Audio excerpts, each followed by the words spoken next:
say the keyword Tundraland to schedule your free design consultation today. 800-TUNDRALAND, Tundraland.com.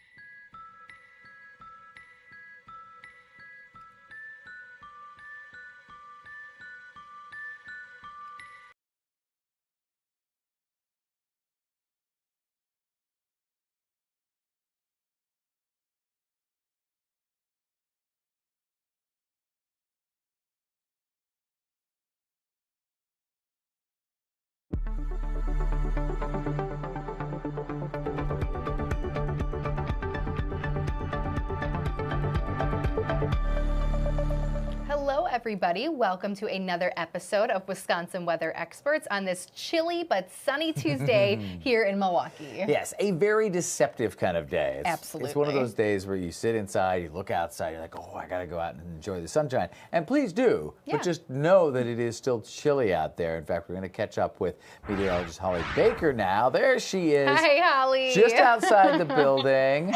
And you didn't put your jacket on. Hello.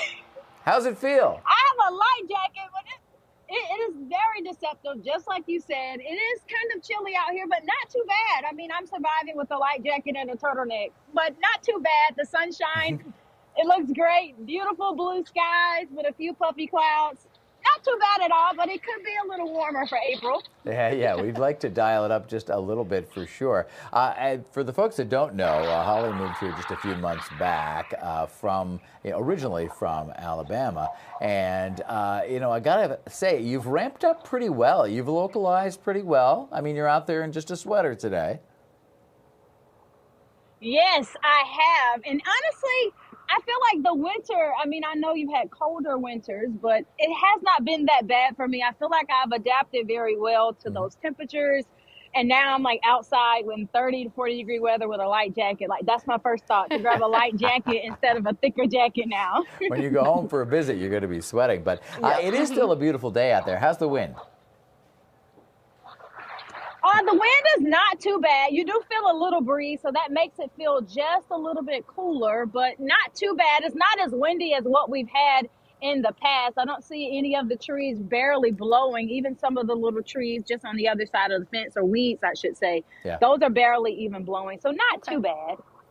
Excellent. Great. Well, you can come back in and warm up now, but we appreciate you getting out there in the world. And then Holly will be back a little later on in the show to talk about hail, because, of course, we're focusing on severe weather this week. But look at all that blue sky stuff. It is really nice. We always say sunshine makes a huge difference. Even if you're inside looking out, it's nice to have a sunny day, unlike some of the snow that we saw yesterday. That was a little tough to take, but by the end of the day, there was a little sunshine. That's true. It was a very backward day yesterday. Yesterday was 45 at 5 o'clock in the morning. Yeah. And then was 35 at 5 o'clock in the evening. It was very backward. Cold Today will at least be a warm-up day, but my goodness, it was a cold start. It was a very cold start. We woke up to temperatures in the teens in some spots with even colder wind chills, and then low 20s in the Milwaukee area. Normal low temperature in Milwaukee this time of year, Rob, mid-30s. Right. We're not even in the mid-30s right now. Even the record for the date, I think is something like 16 or 18. So we were like just a few degrees warmer than that.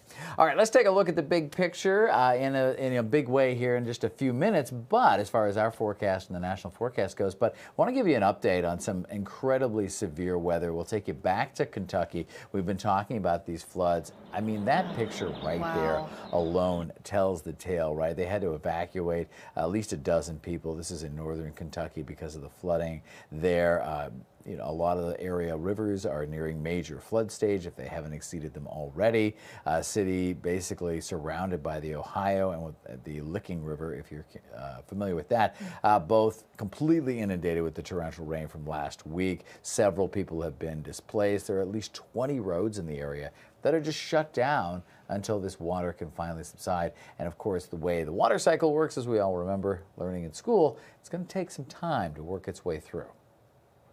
It is impacting our entire county. You know, we're surrounded by two rivers, the Ohio River on one side and the Licking River on the other. So from the most northern part in Newport, Bellevue, Dayton, Silver Grove to the most southern part of Campbell County, we've got roads closed. I mean, I pulled up a map yesterday with every single road closed, like the red dots that we've got on that Facebook page, and it's scattered throughout the entire county. Devastating. Quite the week for him for sure, and for his department and the folks working there as well. And then from there we go to Frankfort, Kentucky. Yeah, another spot that has just been hit so hard with this heavy flood. And, it was expected, but that doesn't make it any easier to deal with, right? That same storm system dropped heavy rain across the Midwest, as well as many southern states, including Frankfort, Kentucky, which is the state's capital. The family-owned Buffalo Trace Distillery, if you're from the area, you know what I'm talking about, which has operated for more than 200 years, temporarily closed because of the flooding. Now, at least 23 people across several states have been killed in the storms, including a 9-year-old boy in Frankfort. Very so just tragic. devastating and tragic news. And thankfully, these spots do not have rain in the forecast, but as we just talked about, this is going to take a long time. Yeah, it takes a very long time to work its way through the watershed, and of course those rivers will take some time before they start to recede. And of course the impact on the Buffalo Trace Distillery there too. It's a 200-year-old distillery. Right. Obviously it's a huge part of the culture and the history of that area with the bourbon distillers. So for that to be impacted and shut down, that's probably only happened maybe once or twice over 2 centuries of making that there. So it's definitely puts things in perspective. Now, as you said, the good news is there's some improvement there, but we're still busy in some ways nationally. So let's just jump into our overview today. Yeah, and we'll just go right into that flooding update too. Now, thankfully, there are no flash flood warnings in effect, but there are still plenty of flood warnings, aerial flood warnings in effect for those spots, southern Illinois into western portions of Kentucky, northwestern Tennessee, really that Mississippi, we'll say mid-Mississippi Valley region. And then look at the river floods across a good chunk of the eastern and southeastern portions of our country. I mean, all of those little green boxes, that is a river flood warning, not even a watch. So again, it's going to take a lot of time for, of course, the severe flooding to improve, but a lot of that is based off of river flooding, and there's even more of that elsewhere across the southeast right now, or across even the Gulf Coast. So the flooding issue, again, really is going to continue, but thankfully there is no additional rain in the forecast. It's actually very quiet down towards the south and across much of the central parts of our country. Still a little active towards the northeast with some snow, and then towards Florida, still some showers and thunderstorms. But here locally, it's sunny. It's just a little cool, and same with a good chunk of the southern U.S. There is another disturbance towards the northwest right now across portions of Montana as well as the Dakotas. That is going to continue to track eastward and bring those of us in Wisconsin tomorrow a chance for a little bit of rain and likely some wintry mix. So we are not quite done talking about that wintry type weather at this point. But as far as Wisconsin goes, we have a nice weekend ahead with warmer temperatures, but we do have to get through this next storm system, which you can see is still kind of coming together. There's not a ton more, and we'll see more precip developing south too as the day goes on. But all of it will continue to move in our direction for Wednesday. So here's a statewide view, or view of the Great Lakes region going forward with your forecast. You can see some cloud cover increasing by later tonight. So today, the rest of today is going to be calm. It's going to be quiet, just on the chilly side. So clouds to start Wednesday. Fine morning commute, though, in the eastern portions of our state. Far north could start to see a little bit of snow that you can see impacting the UP. And out west, those rain showers will return by tomorrow morning. Those of us in the east, it'll take a little bit longer, but likely late morning, midday, we'll start to see just some scattered light rain, snow, mix type showers. Then it will potentially change over to a little bit more slushy snowfall later in the afternoon. Now, some computer models keep it as more of a rain. I do think it's going to be a back and forth still between rain and some slushy snowfall, but definitely a period of at least some wintry mix throughout your Wednesday afternoon and evening. That batch should end early Thursday morning. We could see just one final push of moisture, maybe early Thursday into about your mid-morning hours, and more so in the form of some light rain. You'll also notice it still lingering up towards the northwestern portions of our state, likely throughout the day Thursday, but changes over to rain as those temperatures cross over the freezing mark. Once we get past this storm system, Friday and the weekend looking good. Sunshine going to be back. Quick check of temperatures right now. So we're in the chilly part, of the country right now. Notice off towards the west, you're seeing plenty more 50s and 60s, and more normal upper 60s to low 70s down towards the south. Look at some of these forecast highs out west. There is already some warmth out there. Once we get past the cloud cover and the rain and the snow mix, so by Friday, as sunshine returns, we will see some of this warmth accompanying it. It's still going to take some time with with tomorrow's system, you can see we're still going to be, as far as the Great Lakes region, kind of locked under some of that cooler than average air, but then finally towards the weekend, start to see some of that warmth moving in our direction, and it looks to last into at least early next week. So forecast highs for today across the state, more so in the 40s. The spots that could see some 50s going to stay out west for now, but that changes tomorrow. You can really see, or I should say late in the week, you can see the trend here, how we jump quite a bit heading into the weekend. A little cooler lakeside Saturday and Sunday, but still, that's a decent jump. And then still looking possible, you know, in the not near term, but not too far from now, next couple of weeks, that we still see some warmer than average air sticking around too. So for those who are just ready for a little bit more of a consistent spring-like temperature or spring-like pattern, there are still signs that in the coming weeks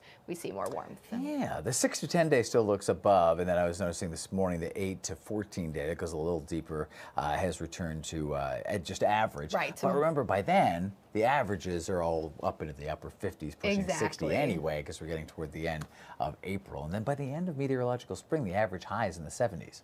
Which is incredible to think about. Yes, we're getting there. We're getting there. We are. I know on a day like today, especially as Holly just came back into the studio and did I this. know, she's got to stay still. She's got to chill warm in it. up. It's hard to think about it, but believe me, the warmth will be here eventually. And when we come back eventually, Holly actually has an explanation of how hail forms. And you had a great chat earlier this morning about severe weather preparedness. Yeah, we're going to talk about safety kits. Probably not the first thing to think about when it comes to severe weather preparedness, but we'll go into the weeds on that, what you should have, where you should keep it, stuff like that. Right. We could be a part of your safety kit because we're right there on the phone to tell you all about it. We'll be right back with more Wisconsin weather experts right here on Fox Local.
All right, welcome back, everybody, to Wisconsin Weather Experts.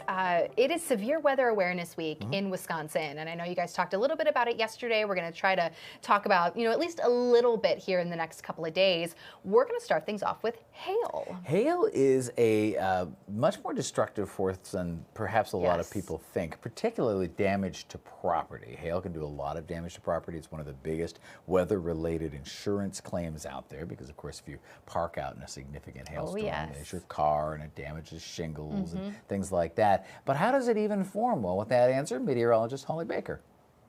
As we continue to ease into our severe weather season, we're going to start to see more cases of severe thunderstorms and just regular thunderstorms passing through the area, in which some cases, some of these thunderstorms could carry a little bit of hail. But how does the hail actually form? Well, it all starts inside of the cloud. You have to have an updraft that is present. And with that updraft, you'll have the updrafts pretty much taking those frozen water droplets to be swept in within this updraft, and it has to be above that freezing level. So once those water droplets make it above that freezing level, additional layers of ice will begin to form over the already frozen water droplet to the point where the size just grows bigger and bigger and bigger.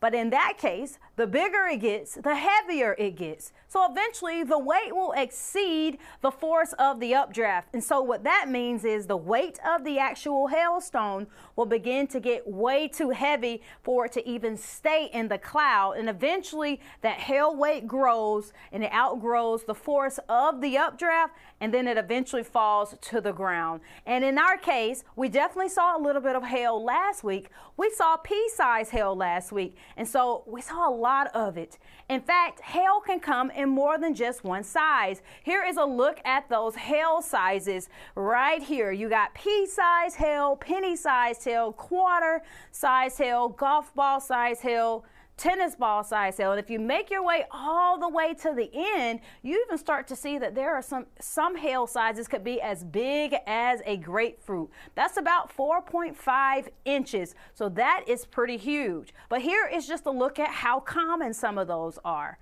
Most of the time, those grapefruit size hails are exceptionally rare. And then a lot of cases where it's very common, like pea-size hail, what we saw this past week, that's pretty common. So from a scale from common to exceptionally rare, we have seen already the common size. Tennis ball hail is where you have those severe levels of hail, but that's going to still be very rare. So again, these are just the different sizes of what hail could possibly be. Quite the range there for yes. sure. And we were joking off scene that we should add a pickleball sized hail. Should. That seems to be pretty That's popular. so popular right now. Some of those names are a little antiquated. I don't think anybody in 2025 would ever use hen's egg Probably not. as a descriptor, but it is still used in meteorology. And I appreciate anytime that we do get pictures from viewers where they'll like put a quarter or a nickel beside it, because it really gives us that that reference. The other thing to remember too is that they're not always perfectly spherical. Oh, right. They can be big clusters of hailstones too that come down in just a weird little glob of ice. I know, spiky. They can be spiky too, which is also another reason why they are just so dangerous. You don't want to be outside whenever there is hail, because think of the force that it is coming down from that storm. It's not going to feel good. But it's always very fascinating to go through the science of how they form too, how they can just build on each other and then they just get too heavy. And they have to fall. Eventually fall, and they melt as they fall, so they're even bigger up there than Yes. whatever they hit the ground as, true. for sure. Which is why you need a plan, right? Exactly. There's no bad weather, there's just bad preparation. And part of that is having a kit, right? Yeah, I think that's one of the basics, again, and I know I mentioned this earlier, that we probably don't think about much, but really we all need a safety kit. Probably makes most sense to keep it in your safe spot in case there is any severe weather. I had the opportunity, Donovan and I, earlier this morning to sit down with an expert to talk about everything that could go in that safety kit and just how to be prepared. Thank you so much for joining us, Brad. Oh, glad to be here. Thanks for having me. All right, let's dive into these safety kits, because that stat does not surprise me. I'm not even sure mine is fully up to date. How can people get ready, especially during this week of preparation? Right. Well, go to Amazon or your local retailer and buy those first aid kits. Have one first aid kit for every 2 members of your family. If you have a multi-level home, have a first aid kit on each level, and also have that first aid kit in your automobile. And we've been talking about what's going on in the Midwest and in the South, and Kentucky Governor Beshear saying that it's been a little bit deadly for Kentucky. When talking about the weather this time of the year, is there a plan that families should subscribe to in order to make sure that they stay safe should something like that happen in their hometown? Right. Most of us don't have an emergency plan, and at least have an emergency plan meeting with your loved ones, your family, once a quarter. in these spring months or in the severe weather winter months, have that meeting once a month so that you have a plan to evacuate, have a plan what to do if you lose power, and have a plan to keep everyone safe and sound. And safety kits. Let's go through some of the basics or the specifics that everyone really should have in theirs. Right. Well, have dry sea liquid indicating waterproof bandages. So if you use dry sea to cover a wound and there's intrusion from, say, a flood water, dry sea will change color and alert you it's time to change your bandage. Have antiseptics like Bactine, alcohol wipes, gauze, scissors, and also if you're traveling, have an emergency whistle with you. If you happen to slide off the roadway and need to notify emergency personnel so they can locate and help you, you can blow that emergency whistle. Some of the things that you've noticed in your line of work, sir, what do you recommend independent of the supplies that you've identified? Is there something that really sticks out, something that people should have both in their homes and in their cars? Yes, have some non-perishable food and water if you're traveling some distance and the weather looks severe. Also have those non-perishable food items and bottled water in your home as well. So if you lose power and you're not able to leave your home, you can stay hydrated and nourished. Oh, great information. Brad Greer, thank you so much for all of that. And again, it's Severe Weather Awareness Week in Wisconsin. So you've just heard all that great information. Time to put all of that into action when, because it's always a when, we see severe weather here locally. 100%. Thank you so much, Brad. Oh, great chat and interesting technology about keeping the wound dry there for sure. And we've got a great example of a kit that you should probably put together if you don't have a list in your head. There it is pretty much right in front of you. We're not going to read through every one of them, but the whistle, as he said, is a pretty big part of that. It's an important way to attract attention. Yeah, and I know a lot of times too, I mean, if you're on a medication, trying to keep some of that handy. And something that I've started to be more aware of is having shoes somewhere. Right.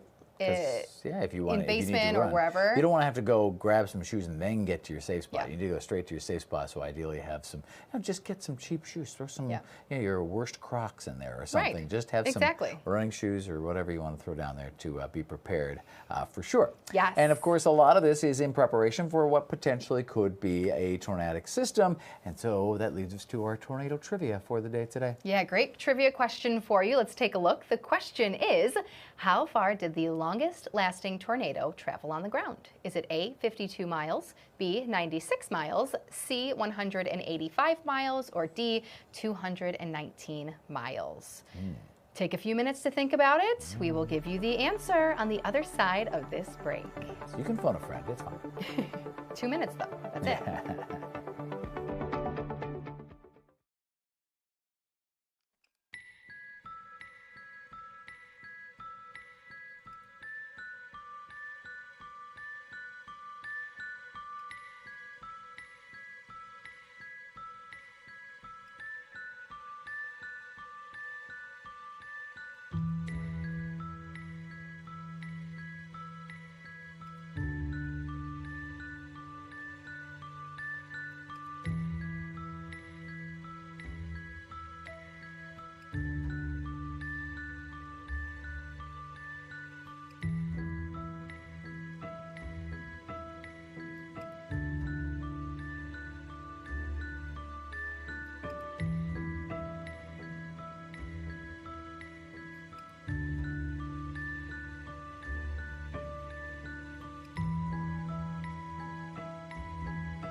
right, welcome back, everybody. Before the break, we had a trivia question for you. So let's return to that and see what the answer is. Again, the question is, how far did the longest lasting tornado travel on the ground? A, 52 miles, B, 96 miles, C, 185 miles, or D, 219 miles. Any guesses, Rob? I'm pretty sure it's 219, but I don't know. You know what? It's tough to hold that in my brain. There you go, Oh, 219. yeah. You nailed it. I wasn't sure, to be completely honest It's with either you. 185 or 219. I couldn't remember. I think we talked about the 52 that. too, Yeah. too And short, it's a I pretty think. old one, too. It's an old, very long-standing record. But, yeah, 219. Could you imagine? I mean, No, I could not. That is what? That's Milwaukee to Chicago and back and back. Like, Yes. It's like, What, 3 times? yeah, it's like there and back and there. Yeah. That's a long stretch, and I'm probably even underestimating that. But yeah, an incredibly damaging situation, obviously, from back in the day. Yeah. A little closer to the here and now, we want to know what you're thinking now. We want to know what your questions are right now. What did you just think of when you're like, oh, I wonder what tornado this, or I wonder what hailstone that? Please tell us. Just point your phone at the TV. Use that weird little puzzle piece there to fire up your QR code reader, and that will lead you straight to a place where you can submit whatever weather question you might have, science question, earth science, space question. We'll try to cover it all. If we don't know the answer, we'll look it up. We'll figure it out. Exactly. One area that that none of us is necessarily 100% on is volcanoes. Yes. Right? It is definitely part of earth science, and we do study it in our education. But it's not something we cover every day here. But wow, is it ever fascinating! Incredible. And it just seems like a very active situation right now. So take a look at this: the massive plume of ash in the air from one of the 24 most active volcanoes. This is in the Philippines as it erupts right there. No immediate reports of any deaths following what is known as Mount Conlaon. I hope I'm saying that correctly. But it did spark health concerns, of course. Look at all that ash. It would have to spark health concerns, right? All that air quality, debris. sure. Right, exactly. So many of the nearby towns and villages were concerned by the air quality. Volcano currently on an alert level 3 out of 5 there. It last erupted in October and forced quite a few hundred folks out of their homes back when that happened as well. Just the visuals that come along, though, just incredible. Yes, so happy it was, not worse. Different from the lava that we've been showing in recent, but just as powerful for sure. Look at that, a much calmer visual. We'll